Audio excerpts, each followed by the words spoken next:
జనగాం జిల్లా పాలకుర్తి నియోజకవర్గ ప్రజలు అత్తా కోడలు రాజకీయాలతో పరేషాన్ అవుతున్నారు. ఎమ్మెల్యే యశస్విని రెడ్డి ఆమె అత్త ఝాన్సీ రెడ్డి తీరుతో విసిగిపోతున్నారు. ఎమ్మెల్యే యశస్విని రెడ్డిని పక్కన పెట్టి ఝాన్సీ రెడ్డి అధికారం చెలాయిస్తుండటంపై భగ్గుమంటున్నారు. ఏదైనా సమస్య వస్తే ఎవరికి చెప్పుకోవాలో తెలియక తలలు పట్టుకుంటున్నారు.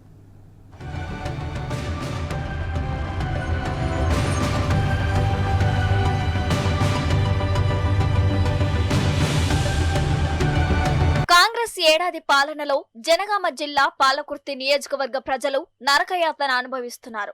సమస్యలు ఎవరికి చెప్పుకోవాలో తెలియక సతమతమవుతున్నారు.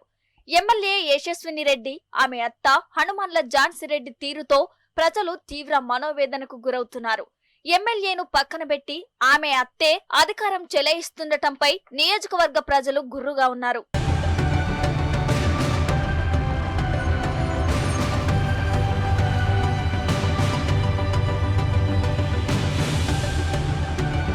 పాలకుర్తి ఎమ్మెల్యేగా యశస్విని రెడ్డి ఉన్నప్పటికీ అత్త ఝాన్సీ రెడ్డి షాడో ఎమ్మెల్యేగా వ్యవహరిస్తున్నారని నియోజకవర్గ వ్యాప్తంగా ప్రచారం సాగుతోంది. అత్త హనుమన్ల ఝాన్సీ రెడ్డి అనుమతి లేనిది ఎమ్మెల్యే యశస్విని రెడ్డి ఇంటి నుండి కనీసం కాలు కూడా బయట పెట్టదని ప్రజలు గుసగుసలాడుతున్నారు.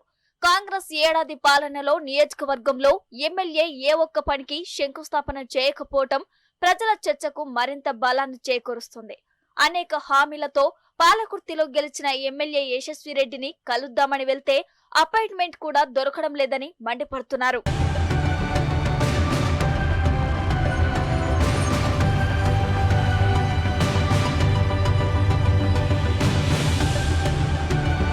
ఎమ్మెల్యే యశస్విని రెడ్డి ఎక్కడికి వెళ్లినా ప్రజలు 6 గ్యారంటీలు ఇతర హామీలపై నిలదీస్తున్నారు. కాంగ్రెస్ పార్టీ తరపున అమలు కాని హామీలిచ్చి అధికారంలోకి వచ్చారని నిప్పులు చెరుగుతున్నారు. దీనికి తోడు తమ సొంత పైసలతో పేద కుటుంబాలను ఆదుకుంటామని ఇచ్చిన హామీలు ఏమయ్యాయని ప్రశ్నిస్తున్నారు. అత్త పెత్తనం కోడలు నామమాత్రంగా కనిపించడం తప్ప చేసేదేమీ లేదంటున్నారు. ఇటీవల పాలకుర్తి కొడకండ్ల మార్కెట్ చైర్మన్ పదవులను అమ్ముకున్నారని సొంత పార్టీ కార్యకర్తలే మాట్లాడుకుంటున్నారు. వాస్తు పేరుతో ఎమ్మెల్యే క్యాంపు కార్యాలయం రీకన్స్ట్రక్షన్ కు 50 లక్షలకు మించి ఖర్చు పెట్టడంపై ప్రజలు ఫైర్ అవుతున్నారు. సొంత డబ్బులా లేక ప్రభుత్వ నిధులా చెప్పాలని డిమాండ్ చేస్తున్నారు. ఇక ప్రభుత్వ కార్యక్రమాల్లో సైతం అత్త ఝాన్సీ రెడ్డి పాల్గొనడాన్ని వ్యతిరేకిస్తున్నారు.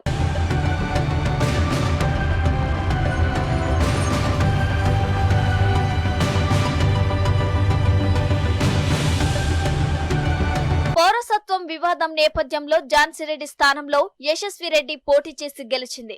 దీంతో అసెంబ్లీలో అడుగు పెట్టాలనుకున్న ఝాన్సీ రెడ్డి కలలాగే మిగిలిపోయింది. కోడలు అనుభవిస్తున్న హోదా చూసి ఝాన్సీ రెడ్డి తట్టుకోలేకపోతుందన్న చర్చ సైతం జరుగుతోంది. తనకు రావాల్సిన పేరు పలుకుబడి కోడలకు వస్తున్నాయనే అక్కసు ఝాన్సీ రెడ్డికి ఉన్నట్లు టాక్ వినిపిస్తుంది. అందులో భాగంగానే కొద్ది రోజుల క్రితం ఝాన్సీ రెడ్డి సీఎం రేవంత్ రెడ్డిని కలిసి తన పౌరసత్వం క్లియర్ గా ఉందని చెప్పినట్లు సమాచారం.